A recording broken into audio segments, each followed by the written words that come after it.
गुरु भक्ति योग।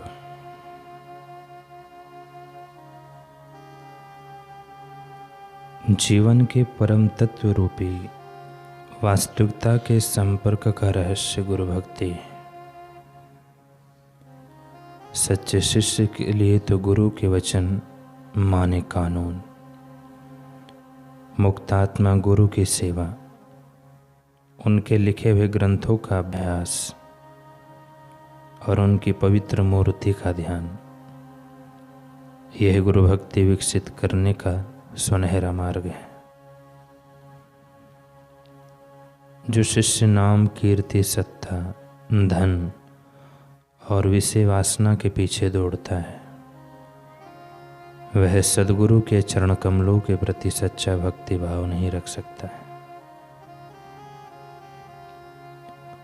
शिक्षा का क्षेत्र बहुत ही विशाल है, ज्ञान प्राप्ति की संभावनाएं अपार है, अतः गुरु की आवश्यकता अनिवार्य है।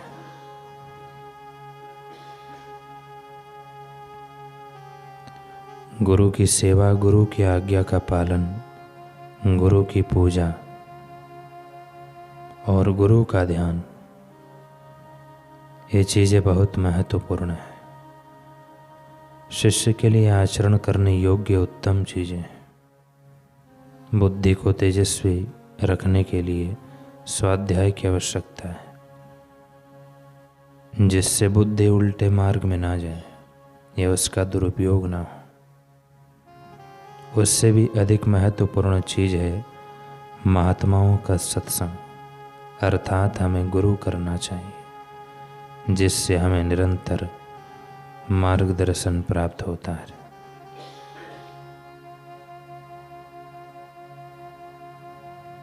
सच्चे शिष्य के लिए तो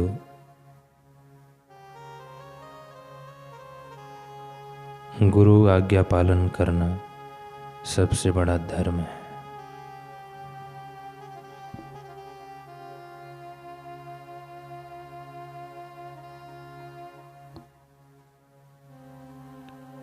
स्वामी अखंडानंद जी महाराज कह रहे हैं कि मैं 100 मील पैदल चलकर एक बड़े महात्मा से मिलने गया था। उनसे मिलने पर वे बोले, क्या चाहते हो? मैंने कहा, भजन करना चाहता हूँ। अच्छा भजन होगा। उमा राम स्वभाव जहीं जाना, ताहि भजन तजी भाव न आना। श्री रामचरितमानस के अर्धावली चौपाई का आधा भाग उन्होंने 2-3 बार कही। उनके नेत्रों से झरझर आंसू गिरने लगे। मेरी ओर देखकर बोले, जाओ भजन होगा। वही तत्काल मेरे मुख से भगवान नाम निकलना प्रारंभ हुआ। कई दिनों तक जैसे स्वतः मेरे मुख से भगवान नाम बराबर निकलता रहा, फिर बंद हो गया। मैं पुनः उन महात्मा के पास गया और प्रार्थना की कि महाराज, भजन बंद हो गया। वे बोले, वह तो तुम्हारी जीभ पर मेरा संकल्प बोल रहा था। तुम्हारे लिए हम कब तक अपना संकल्प रख सकते हैं? अब तुम भजन करो। मनुष्य को साधन स्वयं करना पड़ता है, दूसरे के लिए दूसरा साधन नहीं कर सकता। अतः अपनी ओर से कुछ करना है। करना यह है कि तुम्हारा अपना आपा कहीं पीछे छूट गया है। तुम संसार के विषयों में इतने अविनिष्ट हो गए हो कि अपने आप को ही भूल गए हो। इसलिए तुम सबसे पहले अपने आप से मिलो। प्रतिदिन थोड़ी देर एकांत में गुरु मूर्ति के समक्ष बैठो, अपने आप के साथ मिलो। तुम दिन में कई बार शत्रु या मित्र से मिलते हो, तुम कई बार भोजन से मिलते हो, कई बार स्त्री पुत्र धन से मिलते हो, है कि नहीं?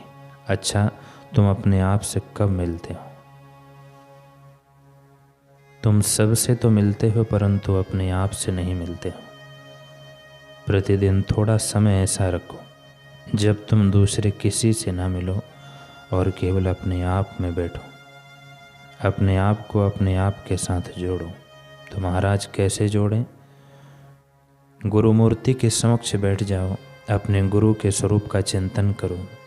मेरे गुरुदेव पर ब्रह्म स्वरूप है, शिव स्वरूप है, साक्षात ईश्वर रूप है। गुरु के स्वरूप का चिंतन यह स्वयं के स्वरूप का ही चिंतन है। अपने आप से मिलना इसी को कहते हैं। सद्गुरु मूर्ति में सभी मूर्तियाँ आ जाती हैं। सद्गुरु चलते फिरते ब्रह्म है। गुरु मूर्ति का ध्यान हम इसलिए नहीं करते कि हमारा लक्ष्य मूर्ति है, बल्कि गुरु मूर्ति का ध्यान इसलिए है कि मन समाहित हो जाए, शांत एकाग्र हो जाए।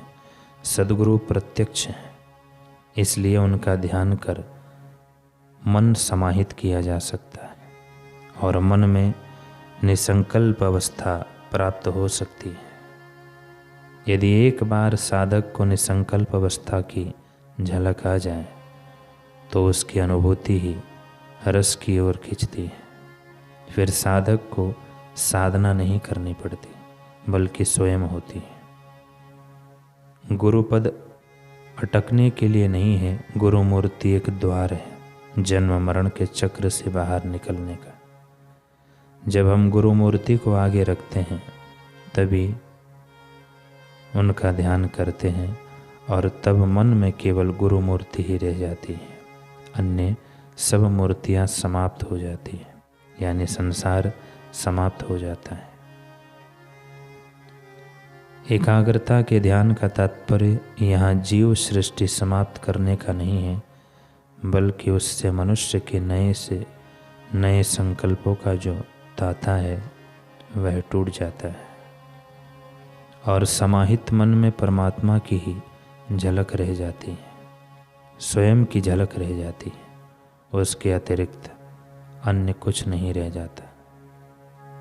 बहुत से लोग गुरु मूर्ति का ध्यान करते हैं पर वह रहस्य को नहीं समझते, जिससे वे गुरु मूर्ति का ध्यान तो करते हैं किंतु स्वयं के अंदर निसंकल्प अवस्था नहीं आती। मनुष्य जब तक संकल्पों के अधीन रहता है तब तक परमात्मा छिपा रहता है, आवृत रहता है। परमात्मा ने सद्गुरु मिलाए हैं और सद्गुरु परमात्मा को मिला देते हैं। गुरु मूर्ति का ध्यान इसलिए नहीं कि हम उनकी पूजा ही करें, बल्कि सद्गुरु साक्षात है, समस्त है।